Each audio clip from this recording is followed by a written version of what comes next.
Shane, we're going into week 6 here. We had some good games as far as the state rankings were concerned. Um, really good games. Newman and Rockridge in Class 2A. You had Marquette going down to St. Louis to play Right. Cardinal Ritter. Yeah, what a game that was. That was interesting. Of course, you had Lena Winslow and EPC, Shelbyville and Warrensburg Latham, and of course Aquin and Forston. So, not a lot, but quite a few games that really set the tone with state-ranked opponents. And then there were a couple games where you were like, how did they lose that? What just happened? D-Mac and Fisher. Yeah. 2-way. So, your defending state champs lose to the Bunnies. Right, exactly. And it's hard to believe. You don't know what they were doing or what happened. But, I mean, if I'm going to lose a fight, I don't want it to be to a Bunny. Sorry.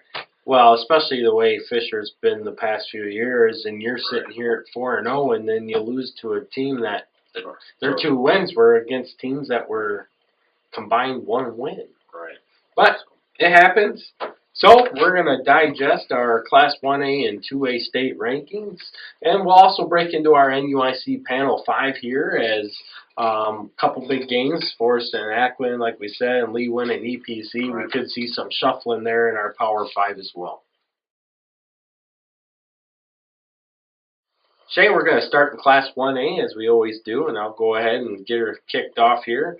At number 1, I have Lena Winslow as they come in with 5-0 record after they beat EPC 34-6. EPC was ranked number 9 in Class 1A in the AP poll. At number 2, I have Forest as they improved to 4-1 with their 50-19 win over Aquin. At number 3, I have Athens as they also moved to 5-0 with their 50-18 win over Pittsfield. At number 4, the Brown County Hornets come in with a 5-0 record after they beat Mendon Unity 35-21. Number 5, I have Fulton as the Steamers improved to 4-1. They beat Morrison 38-30. At number 6, I have Carrollton with a 5-0 record after they beat West Central 52-0. Dropping down to number 7 for me, I have Marquette 4-1. They lost 48-21 to Cardinal Ritter, Missouri. Cardinal Ritter is ranked number 8 in Class 2 in Missouri as well. Very good team. Most likely would be a 3A private school team in the state of Illinois. At number 8, I have Red Hill. They improved to 5-0 after they beat Farmer City Blue Ridge 40-8. At number 9, Anawan Wethersfield improves to 4-1 after they beat Mercer County 28-14. And rounding out my top 10, I have Warrensburg Latham.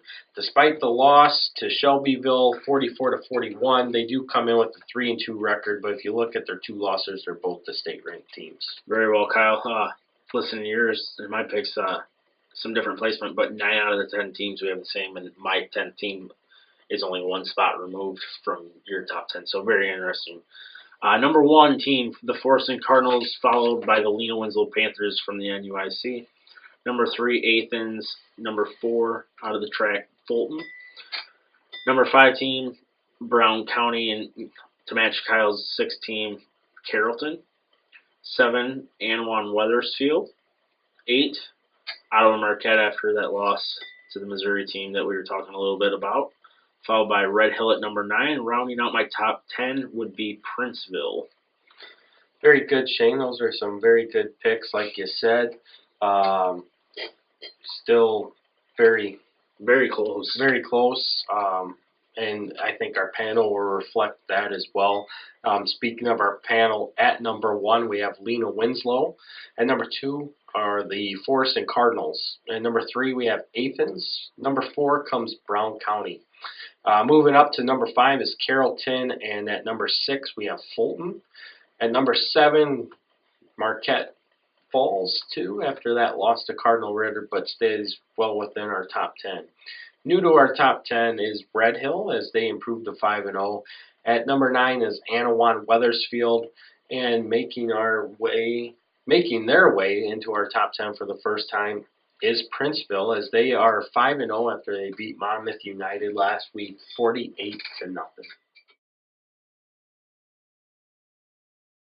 All right, Shane, Class 2A, I'll go ahead and start once again. At number 1, I have Sterling Newman. Improved to 5-0 with that close 22-21 win over our former number 3 Rock Ridge, who was also ranked number 11 in Class 2A in the AP. And number 2, I have West Hancock, who moves to 5-0 after they beat Quincy Notre Dame 34-27. Number 3, a team that I'm really impressed with is Gibson City Melvin Sibley. They moved to 5-0 after they beat Eureka 41-7. And number 4, the Tuscola Warriors, a team that we all are used to seeing around these parts, 5-0 with a 50 to nothing win over Moweaqua Central A&M. And number 5, I have Rock Ridge, not falling very far after that close loss to Sterling Newman. And number 6, I have Shelbyville. They improved to 4-1 as they beat the Warrensburg Latham team, who is ranked number 9 in our polls. And number 7, I have Westville. They are 5-0 as they beat Iroquois West 41-0. And number 8, Maroa Forsyth. They improved to 4-1 after they beat Petersburg Porta 55-6. At number 9, I have Tri-Valley as they beat Hayworth 52-0 last week to also improve to 4-1. And coming in at number 10 for me is Aurora Christian after they beat Chicago DePaul 42-0. They improved to 3-2. Oh, it's a pretty good poll because we have the same top 10 teams, and I was looking here, and we just have 2 teams split to different spots, so this should go fairly quickly. Number 1, Sterling Newman, followed by West Hancock in the number 2 spot. Like Kyle said, coming in number 3, GCMS playing very good, followed by number 4, Rock Ridge, and number 5, Tuscola. That's where we have a separated. Number 6 and 7, Shelbyville and Westville, same order as you, Kyle. Number 8, Maroa Forsyth, and my number 9 team, Aurora Christian, followed by Tri-Valley at 10. So realistically, we're pretty much spot on here, and I'm guaranteeing the panel is going to reflect that. Oh, I'm sure it might, or be very, very close. Very, very close. So, with that said, here's our panel. At number 1, we have Sterling Newman, who is 5-0. At number 2, we have West Hancock. At number 3, Gibson City Melvin Sibley. At number 4, we have Rock Ridge. Coming in at number 5 is Westville, and at number 6 is Tuscola. At number 7, we have Shelbyville. Number 8 is Maroa Forsyth. Number 9, Tri-Valley. And rounding out our top 10 is Aurora Christian. Okay, so our NUIC Power 5, Shane, some big games last week.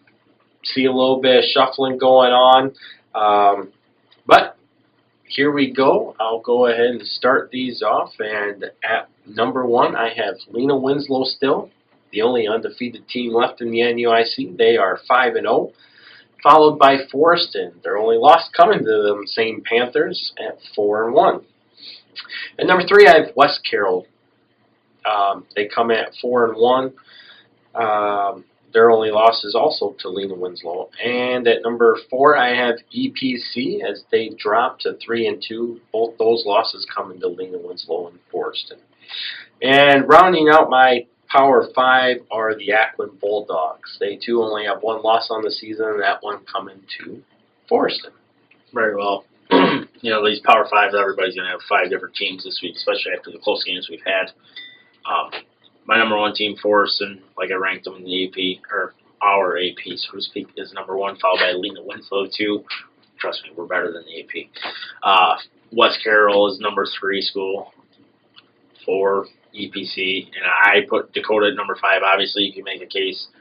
Ackland, Milledgeville, possibly Stockton even. Possibly Stockton. Throw them in a hat, draw a name.